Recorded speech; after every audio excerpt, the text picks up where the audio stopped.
Hello दोस्तों, आपका स्वागत है हमारे YouTube channel smile with education. देखिए बच्चों, आज हम ज्योग्राफी के चैप्टर को आगे बढ़ाते हैं और उस चैप्टर का नाम है बेटा कृषि। क्या नाम है बेटा? कृषि। कृषि चैप्टर की हम बात कर रहे हैं और ये ज्योग्राफी का चौथा भाग है। काफ़ी इजी चैप्टर है, इसमें फैक्ट होंगे बेटा।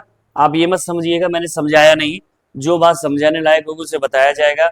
पेपर से संबंधित जो बात होगी वो आपको बताया जाएगा। केवल आपको बातों पर ध्यान रखना है, नोट डाउन करना है।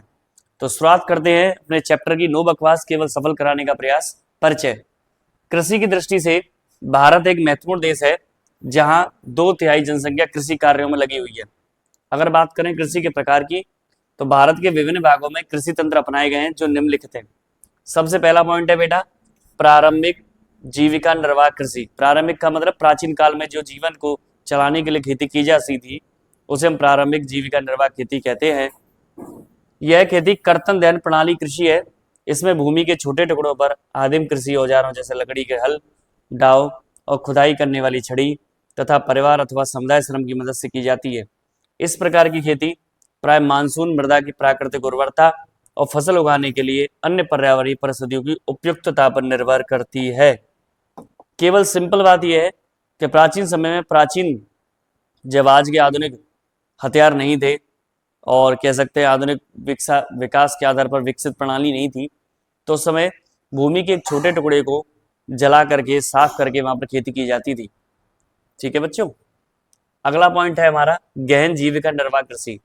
इस प्रकार की कृषि उन क्षेत्रों में की जाती है जहां भूमि पर जनसंख्या का दबाव अधिक होता है।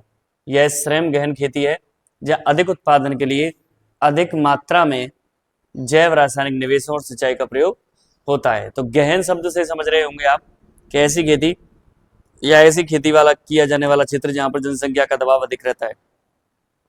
अब आता है वाणिज्यिक कृषि। इस प्रकार की कृषि के मुख्य लक्षण आधुनिक निवेशों जैसे अधिक पैदावार देने वाले बीजों, रासायनिक कीटनाशकों के प्रयोग के द्वारा ये उच्च पैदावार की जाती है। यानी जिसका प्रयोग हम मतलब बिजनेस के लिए करते हैं, व्यापार के लिए करते हैं। रोपड़ एक प्रकार की वाणिज्यिक खेती है। इस प्रकार की खेती में लंबे चौड़े क्षेत्र में एकल फसल बोई जाती है। एकल फसल का मतलब होता है एक प्रकार की फसल। अब बेटा अगला है सस्य प्रारूप यानी कृषि पद्धति। यानी ऋतुओं में, यानी जिस ऋतु में कौन कौन सी खेती की जाती है उसके आधार पर 3 भाग बांटे गए हैं। तो भारत में 3 सस्य ऋतु हैं, जिसमें पहली है रबी, दूसरी है खरीफ और तीसरी है बेटा जायद। ठीक है, रबी की फसल की बात करें तो रबी फसलों को शीत ऋतु में अक्टूबर से दिसंबर के मध्य बोया जाता है, ध्यान रखिएगा, और ग्रीष्म ऋतु में अप्रैल से जून के मध्य काट लिया जाता है। इस कृषि में आने वाले जो फसलें हैं वो है गेहूं, जौ, मटर, चना, सरसों, कुछ मुख्य रबी फसलें हैं। यानी सर्दी के मध्य में बोई और गर्मी के मौसम में काटी जाती हैं। अब आता है खरीफ। खरीफ फसलें वे फसलें हैं जो देश के विभिन्न क्षेत्रों में मानसून के आने के समय या बरसात के मौसम में बोई जाती हैं और सितंबर अक्टूबर में काट ली जाती है। इन फसलों में क्या आता है, कौन कौन सी फसलें आती है? चावल, मक्का, बाजरा, तुर, अरहर, मूंग, कपास, जूट, मूंगफली, सोयाबीन आदि। बेटा तीसरी फसल जो है वो है जायद। जायद फसल कौन सी है? जो रबी और खरीफ की फसल के बीच में या ऋतुओं के बीच में ग्रीष्म ऋतु में बोई जाती है, उन फसल को जायद फसल कहा जाता है। इनमें आने वाली कौन कौन सी मुख्य फसलें बेटा? तरबूज, खरबूजे, खीरे, सब्जी और चारा आदि। ठीक है, ये सब है। अब बात करते हैं एक एक फसल के बारे में जो मुख्य मुख्य हैं। तो भारत में मुख्य फसलें उगाई जाती हैं, उनमें से चावल, गेहूं, मोटे अनाज, दालें, चाय, कॉफी, गन्ना, तिलहन, कपास और जूट आदि हैं। अगर हम बात करें चावल की, तो चावल मुख्य खाद्यान्न फसल है और हमारा देश चीन के बाद दूसरा सबसे बड़ा चावल पैदा करने वाला देश है। यह खरीफ की फसल है जिसे उगाने के लिए उच्च तापमान 25 डिग्री सेल्सियस से और अधिक आर्द्रता यानी वर्षा 100 सेंटीमीटर से अधिक की जरूरत होती है। लेकिन आजकल उत्तरी पूर्वी क्षेत्रों में तो बरसात होती है, लेकिन हम अगर बात करें उत्तर के क्षेत्र में, पश्चिमी उत्तरी में, तो वहां पर सिंचाई करके भी इस खेती को किया जा सकता है। तो उत्तर और उत्तर पूर्वी मैदानों, तटीय क्षेत्रों, डेल्टाई प्रदेशों में यह चावल उगाया जाता है। अब बात करें गेहूं की, तो गेहूं भारत की दूसरी महत्वपूर्ण खाद्यान्न फसल है। यह देश के उत्तर और उत्तर पश्चिमी भागों में पैदा की जाती है। यह रबी की फसल है जिसे उगाने के लिए शीत ऋतु तथा 50 सेंटीमीटर से 75 सेंटीमीटर वर्षा के साथ और पकने के समय खिली धूप की आवश्यकता होती है, तभी इसे काटा जाता है बेटा। देश में गेहूं उगाने वाले दो मुख्य क्षेत्र हैं, उत्तर पश्चिम में गंगा सतलज का मैदान जिसमें हमारा क्षेत्र भी आता है, और दक्कन की काली मिट्टी वाला प्रदेश। ठीक है बच्चों। नेक्स्ट है मोटे अनाज। तो ज्वार, बाजरा, रागी भारत में उगाए जाने वाले मुख्य मोटे अनाज है। इनमें पोषक तत्व अधिक मात्रा में होता है, ध्यान रखिएगा। दालें, भारत विश्व में दालों का सबसे बड़ा उत्पादक और उपयोग करने वाला उपभोक्ता देश है। शाकाहारी खाने में दालें सबसे ज्यादा प्रोटीनदायक होती हैं। दालों को कम नमी की आवश्यकता होती है और इन्हें शुष्क परिस्थितियों में भी उगाया जा सकता है। भारत में मध्य प्रदेश, उत्तर प्रदेश, राजस्थान, महाराष्ट्र, कर्नाटक दाल के मुख्य उत्पादक क्षेत्र हैं। अब बात करें खाद्यान्नों के अलावा अन्य खाद्य फसलें, जैसे गन्ना।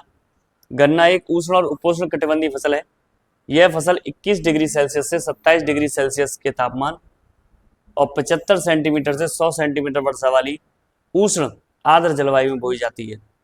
इसके मुख्य उत्पादक राज्य बेटा वो उत्तर प्रदेश, महाराष्ट्र, कर्नाटक, तमिलनाडु, आंध्र प्रदेश, पंजाब, हरियाणा गन्ना के मुख्य उत्पादक राज्य।